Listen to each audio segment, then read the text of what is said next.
aux ateliers Fleurir ses passions en couleurs. Mon nom est Nancy Hamilton et je suis démonstratrice indépendante Stampin' Up.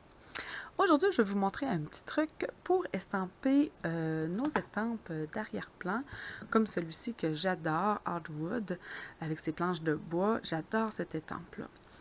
Je sais qu'il y en a plusieurs qui aiment ça aussi les utiliser, mais des fois, on n'a pas toujours le bloc transparent. C'est quand même un gros bloc. Ils sont quand même plus dispendieux. C'est sûr que le bloc en lui-même est dispendieux, plus l'estampe qui est un petit peu plus dispendieuse. Des fois, il y a des gens que ça les rébute un peu. Puis sinon, ben, l'autre option, c'est de prendre les estampes en bois, à montage sur bois, ce qui est encore plus dispendieux, mais quand on tombe en amour avec une estampe, souvent on se laisse tenter. Mais aujourd'hui, je vais vous montrer un petit truc. Si jamais vous avez une estampe d'arrière-plan comme ça qui vous tombe dans l'œil, comment vous pourriez vous la procurer en estampe claire sans avoir à acheter nécessairement le bloc d'acrylique? C'est un truc que Nancy Gauthier m'a donné, Nancy Gauthier étant une autre démonstratrice. Et le truc que Nancy Gauthier m'a donné, c'est tout simplement de mettre notre estampe sur notre boîtier en lui-même, dans le fond, de le coller dessus. Et je trouvais l'idée vraiment géniale. La seule chose que moi, j'aimais moins, c'est que quand j'arrive pour l'étamper, assurez-vous que ce soit bien collé.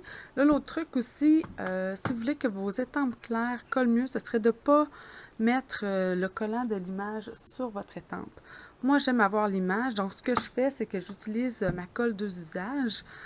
J'en applique un peu comme ça ici, là, comme ça, vous voyez que c'est un petit peu bleu.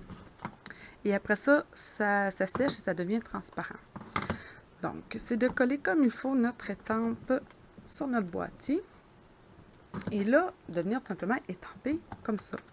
Moi, ce que j'aime pas, c'est l'effet rebondissant de mon boîtier. J'ai l'impression que je vais le casser et j'ai l'impression que j'arrive pas à étamper de façon égale partout. Je vais vous montrer mon petit truc à moi que j'utilise quand je veux utiliser mes estampes d'arrière-plan. Donc, évidemment, dans un premier temps, on applique l'encre. Pour des grandes estampes comme ça, évidemment, on met notre encre comme ça directement sur l'estampe. Et ensuite, on vient s'enligner.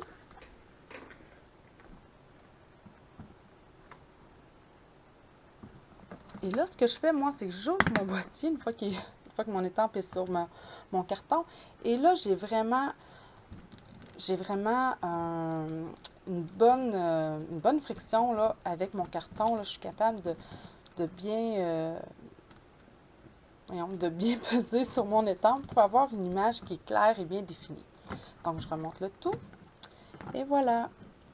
Donc, mon image est claire, nette et j'ai vraiment étampé partout de façon uniforme. Donc, c'était mon petit truc pour aujourd'hui. Merci et à bientôt!